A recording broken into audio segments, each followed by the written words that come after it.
across the country. If you haven't figured it out by now, this is a scam. And I would not allow them to be muzzled. Misinformation and mask mandates have divided communities. I believe that the mask is a petri dish on the face. Do not infringe on my rights to choose not to put one of those masks on.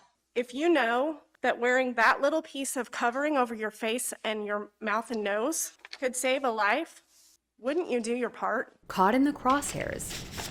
Public health officials who have been harassed, threatened, and even sued responding to the pandemic. My friendship list has decreased. I've been called communist, I've been called draconian, I've been called fascist. According to an Associated Press Kaiser Health News analysis, at least 181 public health leaders in 38 states have resigned, retired, or been fired since April. This is a huge brain drain in a field where experience and leadership, particularly right now, really matters. Here are all the things that I'm packing up before I head out today.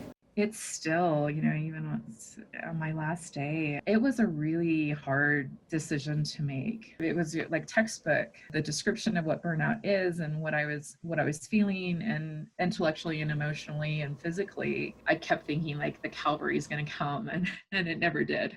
And health experts see another growing concern. At least 24 states have crafted legislation to limit public health powers. And stripping those powers puts us in a bad place moving forward. Despite a lack of support or resources, some public health officials say leaving during the pandemic isn't an option, but they've come close. I've had a couple of breaking point moments, where I just really fell apart, and that's not normally me.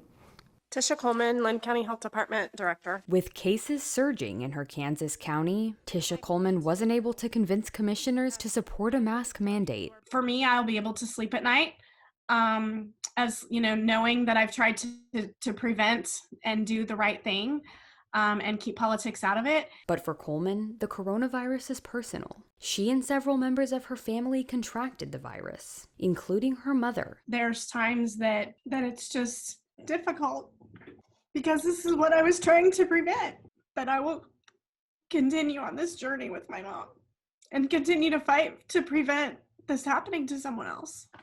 The day after Coleman made her plea for masks, she drove her mom to the hospital. Nina Worthington died less than 3 weeks later. Krista Fourier, Associated Press.